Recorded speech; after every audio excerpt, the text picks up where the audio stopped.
இந்த ஆலயத்தை சீலோவாவைப் போல ஆக்குவேன்.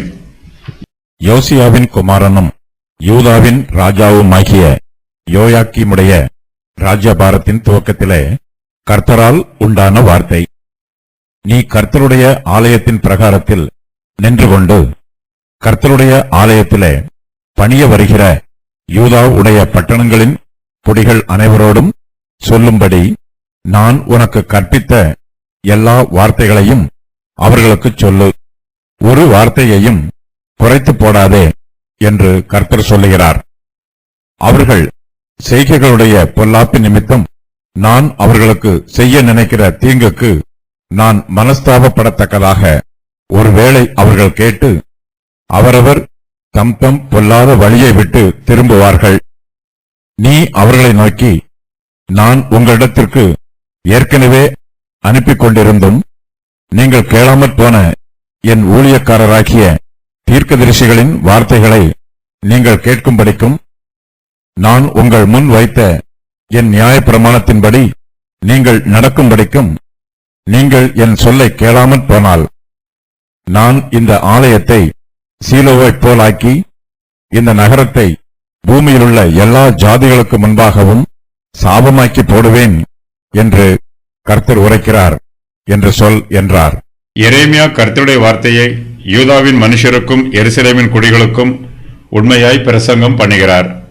இதனால் அவருடைய ஜீவனுக்கு ஆபத்து உண்டாயிற்று. மனுஷர் மத்தியிலே நல்லவர்களும் இருக்கிறார்கள், பொல்லாதவர்களும் இருக்கிறார்கள். எல்லா காலங்களிலுமே மனுஷர்கள் இப்படித்தான் இருக்கிறார்கள். நாம் அவர்களுக்கு மத்தியில் கர்த்தருடைய ஊழியத்தை செய்கிறோம்.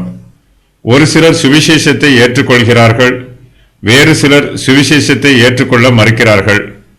ஒரு சிலர் கர்த்தருடைய ஊழியக்காரர்களுக்கு ஆதரவாய் இருக்கிறார்கள், வேறு சிலரோ கர்த்தருடைய ஊழியக்காரர்களை எதிர்க்கிறார்கள்.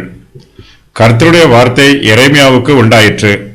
இந்த வார்த்தை யோசியாவின் குமாரனும் யூதாவின் ராஜாவுமாகிய யோயாக்கீமுடைய ராஜ்யபாரத்தின் துவக்கத்திலே கர்த்தரால் எரேமியாவுக்கு உண்டாயிற்று. எரேமியா கர்த்தருடைய வார்த்தையை எங்கே பிரசங்கம் பண்ண வேண்டும் என்றும் கர்த்தர் அவருக்கு சொல்லுகிறார்.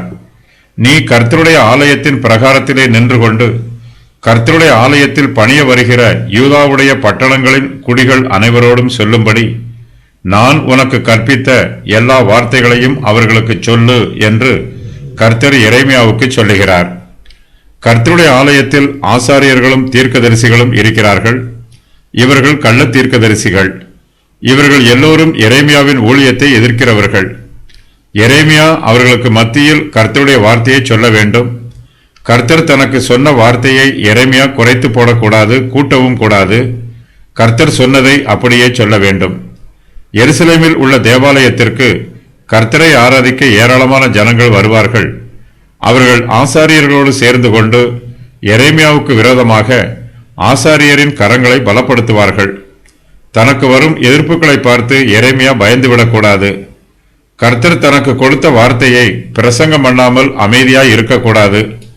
பிரசங்க செய்தியை கேட்கிறவர்கள் நம்மீது கோபப்பட்டாலும் நாம் கர்த்தருடைய வார்த்தையை அறிவிப்பதை நிறுத்திவிடக்கூடாது. எரேமியா தனக்கு வரும் எதிர்ப்புகளை பார்த்து ஒருவேளை சோர்ந்து போகலாம்.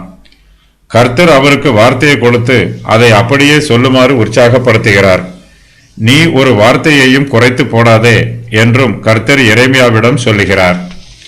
கர்த்தரே எரேமியாவுக்கு பிரசங்க செய்தியை கொடுக்கிறார். ஜனங்கள் தங்களுடைய பாவங்களுக்கு மனம் திரும்ப வேண்டும். பாவத்தின் சம்பளம் மரணம். யூதாவின் மனுஷரும் எருசலேமின் குடிகளும் கர்த்தருக்கு விரோதமாக பாவம் செய்கிறார்கள். இதனால் தேவனுடைய கோபம் அவர்கள் மீது வந்திருக்கிறது. தேவனுடைய நீதியான நியாய தீர்ப்பு அவர்களுடைய வாசற்படியில் காத்திருக்கிறது.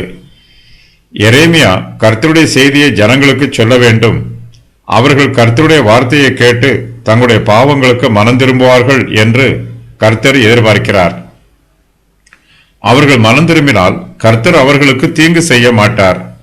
அவர்கள் செய்கைகளுடைய பொல்லாப்பு நிமித்தம் நான் அவர்களுக்கு செய்ய நினைக்கிற தீங்குக்கு நான் மனஸ்தாபப்படத்தக்கதாக ஒருவேளை அவர்கள் கேட்டு அவரவர் தம் தம் பொல்லாத வழியை விட்டு திரும்புவார்கள் என்று கர்த்தர் சொல்லுகிறார். பாவிகள் மனம் திரும்ப வேண்டும் என்பதே கர்த்தருடைய சித்தம். யாரையும் தேவையில்லாமல் தண்டிக்க வேண்டும் என்பது கர்த்தருடைய விருப்பம் அல்ல. ஆனாலும் மனுஷர் பாவம் செய்யும் போது கர்த்தர் தம்முடைய நீதியினால் அவர்களை தண்டிக்கிறார். அவர்களை தண்டிப்பதற்கு முன்பாக அவர்கள் தங்களுடைய பாவங்களுக்கு மனம் திரும்ப கர்த்தர் அவர்களுக்கு வாய்ப்புகளை கொடுக்கிறார். அவர்கள் மனம் திரும்புவார்கள் என்று கர்த்தர் தம்முடைய கிருபையினால் காத்துக் கொண்டிருக்கிறார். மனுஷருடைய பாவங்களை உணர்த்துவதற்காகவும் தங்களுடைய பொல்லாத செய்கைகளில் இருந்து மனம் திரும்ப அவர்களுக்கு உதவி செய்வதற்காகவும் கர்த்தர் தம்முடைய ஊழியக்காரரை ஜனங்கள் மத்தியில் அனுப்புகிறார். அவர்களுடைய ரட்சிப்புக்காக கர்த்தர் பல்வேறு உபாயங்களை பயன்படுத்துகிறார். ஜனங்கள் கர்த்தருடைய வார்த்தைக்கு செவி கொடுக்க வேண்டும், தங்கள் பாவங்களுக்கு மனம் திரும்ப வேண்டும். ஜனங்கள் கர்த்தருடைய வார்த்தைக்கு செவி கொடுக்காமல் தங்களுடைய பாவங்களில் தொடர்ந்து நிலைத்திருக்கும் போது கர்த்தருடைய கோபம் அவர்கள் மேல் வரும். நீ அவர்களை நோக்கி, நான் உங்களிடத்துக்கு ஏற்கனவே அனுப்பி கொண்டிருந்தும் நீங்கள் கேளாமற் போன என் ஊழியக்காரராகிய தீர்க்கதரிசிகளின் வார்த்தைகளை நீங்கள் கேட்கும்படிக்கும் நான் உங்கள் முன் வைத்த என் நியாயப்பிரமாணத்தின்படி நீங்கள் நடக்கும்படிக்கும் நீங்கள் என் சொல்லை கேளாமற் போனால் என்று கர்த்தர் தம்முடைய எச்சரிப்பின் வார்த்தையை சொல்லுகிறார். கர்த்தருடைய சொல்லை கேட்டு கீழ்ப்படியவில்லை என்றால் கர்த்தருடைய நீதியான நியாய தீர்ப்பு ஜனங்கள் மேல் வரும்.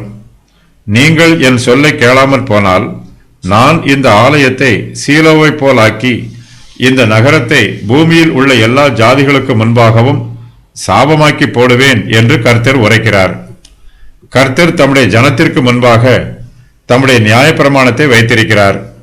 அவர்கள் அதன்படி நடக்க வேண்டும். மோசேயின் பிரமாணங்களும் கர்த்தருடைய கற்பனைகளும் கட்டளைகளும் ஜனங்களுக்கு முன்பாக வைக்கப்பட்டிருக்கிறது. ஜனங்கள் கர்த்தருடைய ஊழியக்காரராகிய தீர்க்கதரிசிகளின் வார்த்தைகளை கேட்க வேண்டும். கர்த்தருடைய பிரமாணத்திற்கு கீழ்ப்படிந்து நடக்க வேண்டும். கர்த்தரே தம்முடைய பிரமாணத்தை யூதாவின் மனுஷருக்கு முன்பாகவும் எருசலேமின் குடிகளுக்கு முன்பாகவும் வைத்திருக்கிறார். தீர்க்கதரிசிகள் கர்த்தருடைய ஊழியக்காரர்கள். கர்த்தரே அவர்களை தம்முடைய ஜனங்களுக்கு முன்பாக அனுப்பியிருக்கிறார். அவர்கள் கர்த்தருடைய செய்தியை அவர்களுக்கு பிரசங்கம் பண்ணி இருக்கிறார்கள். ஆனால் அவர்களோ கர்த்தருடைய ஊழியக்காரரின் வார்த்தைகளை கேட்கவில்லை.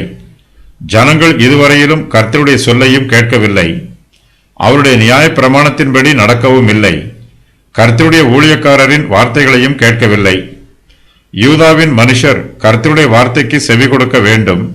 அவருடைய பிரமாணங்களுக்கு கீழ்ப்படிந்து ஜீவிக்க வேண்டும். கர்த்தருடைய வார்த்தையே அவர்களுடைய ஜீவியங்களை ஆளுகை செய்யும் பிரமாணமாய் இருக்க வேண்டும். அவர்கள் கர்த்தருடைய சொல்லை கேளாமல் போனால் கர்த்தருடைய கோபம் அவர்கள் மேல் வரும். கர்த்தர் எருசலேமில் உள்ள ஆலயத்தை சீலோவை போல் ஆக்குவார். எருசலேம் நகரத்தை பூமியில் உள்ள எல்லா ஜாதிகளுக்கு முன்பாக சாபமாக்கி போடுவார். சீலோவில் உள்ள ஜனங்கள் கர்த்தருடைய வார்த்தைக்கு செவி கொடுக்கவில்லை. அவர்கள் மீது சாபமும் அழிவும் வந்தது. யூதாவின் மனுஷரும் எருசலேமின் குடிகளும் கர்த்தருடைய வார்த்தைக்கு செவி கொடுக்கவில்லை என்றால் எருசலேமின் மீது சாபமும் அழிவும் வரும். கர்த்தர் யூதாவின் மனுஷருக்கு ஏற்கனவே இதுபோல எச்சரித்து சொல்லி இருக்கிறார். ஆனால் அவர்களோ கர்த்தருடைய வார்த்தையை கேட்காதபடிக்கு தங்களுடைய செவிகளை தொடர்ந்து அடைத்துக் கொள்கிறார்கள். தங்களுடைய இருதயங்களை தொடர்ந்து கடினப்படுத்துகிறார்கள். நான் முந்தி என் நாமம் விளங்க பண்ணின சீலோவில் உள்ள என் ஸ்தலத்துக்கு நீங்கள் போய் இஸ்ரவேல் ஜனத்தினுடைய பொல்லாப்பின் நிமித்தம் நான் அதற்கு செய்ததை பாருங்கள். நீங்கள் இந்த கிரியைகளை எல்லாம் செய்தீர்கள்.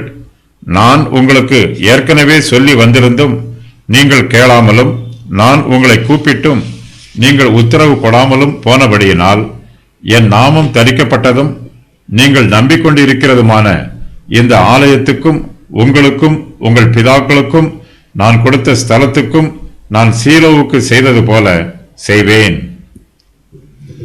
நிறைவேறிய முன்னறிவிப்புகள். நான் இந்த ஆலயத்தை சீலோவை போல் ஆக்குவேன். இந்த நகரத்தை பூமியில் உள்ள எல்லா ஜாதிகளுக்கு முன்பாகவும் சாபமாக்கி போடுவேன்.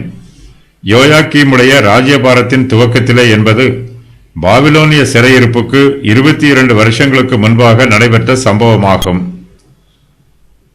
எல்லா தீர்க்க தரிசனங்களும் வருங்காலத்தில் நடைபெறப் போகும் காரியங்களை முன்னறிவிக்க வேண்டும் என்னும் அவசியமில்லை. 1 கொரிந்தியர் 14:3 வசனத்தில் தீர்க்க தரிசனம் சொல்லுகிறவனோ மனுஷருக்கு பக்தி விருத்தியும் புத்தியும் ஆறுதலும் உண்டாகத்தக்கதாக பேசுகிறான் என்று கூறப்பட்டிருக்கிறது. இதை பேசும்போது வருங்காலத்தில் நடைபெறப் போகும் சம்பவத்தை முன்னறிவிக்க வேண்டும் என்னும் அவசியம் எதுவும் இல்லை. ஆனாலும் பொதுவாக தீர்க்கதரிசியுடைய வார்த்தைகளில் வருங்காலத்தில் நிறைவேறப் போகும் முன்னறிவிப்புகள் அடங்கியிருக்கும். வருங்காலத்தில் உண்டாகப் போகும் தேவனுடைய நியாய தீர்ப்பையோ அல்லது ஆசீர்வாதங்களையோ தீர்க்கதரிசிகள் முன்னறிவிப்பார்கள்.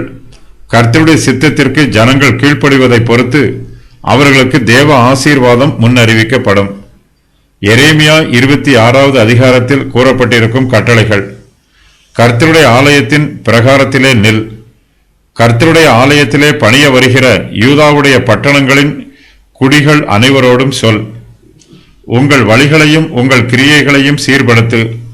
தேவனாகிய கர்த்தருடைய சத்தத்தை கேள். கர்த்தர் கடைசி நிமிஷத்தில் கூட தமது மனதை மாற்றி ஜனங்களுக்கு நியமித்திருக்கும் நியாய தீர்ப்பை தவிர்த்து விடுவார்.